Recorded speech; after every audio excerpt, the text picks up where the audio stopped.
പ്രധാന ഡോക്ടർമാരെല്ലാം ഒ.പി. ബഹിഷ്കരിച്ചു. രോഗികൾ ദുരിതത്തിൽ 19 മുതൽ അടിയന്തരമല്ലാത്ത ശസ്ത്രക്രിയകളും നിർത്തിവെക്കും. സർക്കാർ വാക്കുപാലിച്ചില്ലെന്നാണ് KGM-CTA വ്യക്തമാക്കുന്നത്. ലക്ഷ്മി ചേരുന്നുണ്ട് വിശദാംശങ്ങളുമായി. ലക്ഷ്മി, ഡോക്ടർമാർ സമരം കടുപ്പിക്കുമ്പോൾ രോഗികൾ ദുരിതത്തിലാവുകയാണ്. എന്തൊക്കെ ആവശ്യങ്ങളാണ് ഡോക്ടർമാർ മുന്നോട്ട് വെച്ചിട്ടുള്ളത്? എന്താണ് ഇവർ സമരവുമായി മുന്നോട്ട് പോകാനുള്ള പ്രധാന കാരണം?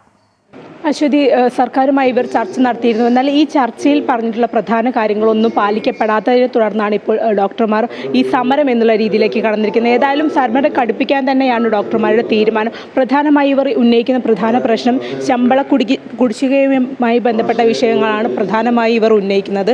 അതുപോലെ തന്നെ ശമ്പള പരിഷ്കരണ ഉത്തരവിൽ അപാകതകൾ പരിഹരിക്കുക, അതുപോലെ തന്നെ അന്യായമായ പെൻഷൻ സീലിംഗ് കേന്ദ്ര നിരക്കിൽ പരിഷ്കരിക്കുക, താൽക്കാലിക കൂട്ട സ്ഥലം മാറ്റങ്ങൾ ഒഴിവാക്കുക തുടങ്ങിയ വിവിധ ആവശ്യങ്ങൾ അവർ കഴിഞ്ഞ പ്രാവശ്യം സർക്കാരുമായി നടത്തിയ ചർച്ചയിൽ ഉന്നയിച്ചിരുന്നത്. എന്നാൽ ഈ ആവശ്യങ്ങളൊന്നും പരിഹരിക്കപ്പെടാതെ വന്നതോടെയാണ് ഇപ്പോൾ സമരം കടുപ്പിക്കുന്ന ഒരു തീരുമാനത്തിലേക്ക് കടക്കുന്നത്. ഏതായാലും അതായത് ഡോക്ടർമാരുടെ സംഘടനയിൽപ്പെട്ട ആളുകൾ ഏതായാലും ഇവിടെ സമരം ആരംഭിച്ചിട്ടുണ്ട്. നമുക്ക് അവരോട് തന്നെ കൂടുതൽ ചോദിക്കാം. എന്തൊക്കെ ആവശ്യങ്ങളാണ് ഇപ്പോൾ നിങ്ങൾ ഉന്നയിക്കുന്നത്? സർക്കാരുമായിട്ട് ചർച്ച നടത്തിയിരുന്നു. എന്തൊക്കെ ആവശ്യങ്ങളാണ് ഇപ്പോൾ നിങ്ങൾ ഉന്നയിച്ചിട്ട് നടപ്പിലാക്കാതെ പോയത്?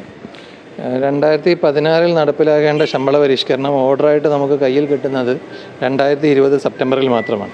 ബാക്കി ജീവനക്കാരുടെ ശമ്പള പരിഷ്കരണം നടത്തി 5 വർഷത്തെ ശമ്പള പരിഷ്കരണം നടത്തി അവർക്കുള്ള കുടിശ്ശിക പൂർണ്ണമായും തീർത്ത് നൽകാനുള്ള സോമനിശ്ചയം സർക്കാർ കാണിച്ചപ്പോൾ 10 വർഷത്തിലൊരിക്കൽ മാത്രം ഗവൺമെൻറ് മെഡിക്കൽ കോളേജ് ഡോക്ടർമാർക്ക് അനുഭവവേദ്യമാകുന്ന പേ റിവിഷൻ്റെ 5 വർഷത്തെ 4.5 വർഷത്തെ അരിയറാണ് നാളിത്രയായിട്ടും 5 വർഷം കഴിഞ്ഞിട്ടും നൽകാൻ യാതൊരുവിധ നടപടിയും സർക്കാരിൻ്റെ ഭാഗത്തുനിന്നും ഉണ്ടാകും. നമ്മൾ പറയുമ്പോൾ നിയമപ്രശ്നങ്ങൾ ഉന്നയിച്ചുകൊണ്ട് സർക്കാർ തടസ്സവാദങ്ങൾ ഉന്നയിക്കുകയാണ്.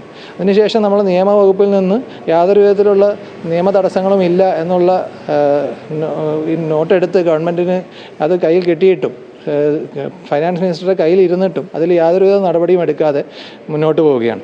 നമുക്ക് 2020 തന്നെ ഈ അരിയർ പൂർണ്ണമായും തീർത്ത് 2021 2023 ഈ അരിയർ പൂർണ്ണമായും തീർത്ത് നൽകുമെന്ന് ഉറപ്പ് നൽകിയതാണ്. എന്നിട്ട് ആ ഉറപ്പ് സർക്കാർ പിൻവലിച്ചു. ഇനി വീണ്ടും ഒരു ഉറപ്പിൻ്റെ മുകളിൽ നമുക്ക് ഈ സമരം പിൻവലിക്കാൻ സാധ്യമല്ല. നമുക്ക് കൃത്യമായ നമ്മുടെ അരിയർ നമ്മുടെ കൈകൾ കിട്ടാതെ നമുക്ക് ഈ സമരം പിൻവലിക്കാൻ സാധ്യമല്ല. കേവലം ഒരു ശമ്പള പരിഷ്കരണ കുടിശ്ശികയ്ക്ക് വേണ്ടി മാത്രമല്ല നമ്മൾ ഈ ഒരു സമരം നടത്തുന്നത്. നമുക്കറിയാം, മുക്കിന് മെഡിക്കൽ കോളേജുകൾ തുടങ്ങി അവിടെ യാതൊരു അടിസ്ഥാന സൗകര്യവും ഇല്ലാത്ത രീതിയിൽ എല്ലാ ജില്ലകളിലും മെഡിക്കൽ കോളേജ് സർക്കാർ തുടങ്ങിയിരിക്കുകയാണ്. ഈ മെഡിക്കൽ കോളേജിലൊക്കെ ആവശ്യത്തിന് പോസ്റ്റുകൾ ഉണ്ടാക്കണമെന്ന് സംഘടന ആവശ്യപ്പെട്ടപ്പോൾ 250ഓളം പോസ്റ്റുകളാണ് ഈ മെഡിക്കൽ കോളേജുകളിൽ ആവശ്യമുള്ളത്. എന്നാൽ ഇവിടെ ഇപ്പോൾ ഓർഗൻ ട്രാൻസ്പ്ലാന്റേഷൻ ഒരു സെൻറ്റർ തുറന്നിട്ടുണ്ട്. 500 പോസ്റ്റുകൾ യാതൊരു തടസ്സവാദവും ഇല്ലാതെ സർക്കാർ അവിടെ നിർമ്മിച്ചു. പക്ഷേ ഈ നമ്മുടെ പുതിയ മെഡിക്കൽ കോളേജുകളിൽ അത്യാവശ്യമായ പോസ്റ്റുകൾ ഉണ്ടാക്കണം, 250 പോസ്റ്റുകൾ ഉണ്ടാക്കണമെന്ന് പറയുമ്പോൾ കേവലം 44 പോസ്റ്റുകൾ മാത്രമാണ് സർക്കാർ ഉണ്ടാക്കിയിട്ടുള്ളത്. അപ്പോൾ ഈ ഒരു നിരുത്തരവാദിത്തപരമായിട്ടുള്ള നിഷേധാത്മകമായിട്ടുള്ള ഒരു സമീപനത്തിനെതിരെ കൂടിയാണ് ഈ സമരം. ഈ മെഡിക്കൽ കോളേജുകൾ എന്ന് പറയുന്നത് പാവങ്ങളും അശരണരുമായ രോഗികളുടെ അവസാന ആശ്രയമായിട്ടുള്ള മെഡിക്കൽ കോളേജുകളാണ്.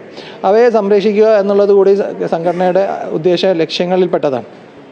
കേരളത്തെ സംബന്ധിച്ചിടത്തോളം ആഗോള കുത്തക ഭീമന്മാരായ KKR, ബ്ലാക്ക് സ്റ്റോൺ പോലുള്ള പിടിമുറക്കിയ ഒരു കാലഘട്ടം. ഇപ്പോൾ സർക്കാർ അതായത് ഒരു ചർച്ചയ്ക്ക് മുന്നോട്ട് വെക്കുകയാണെങ്കിൽ എന്തായിരിക്കും നിങ്ങളുടെ ഒരു നിലപാട്? സർക്കാർ ഒരു ചർച്ചയ്ക്ക് മുന്നോട്ട് പോവുകയാണെങ്കിൽ തീർച്ചയായും ചർച്ചയുമായി സംഘടന മുന്നോട്ട് പോകും.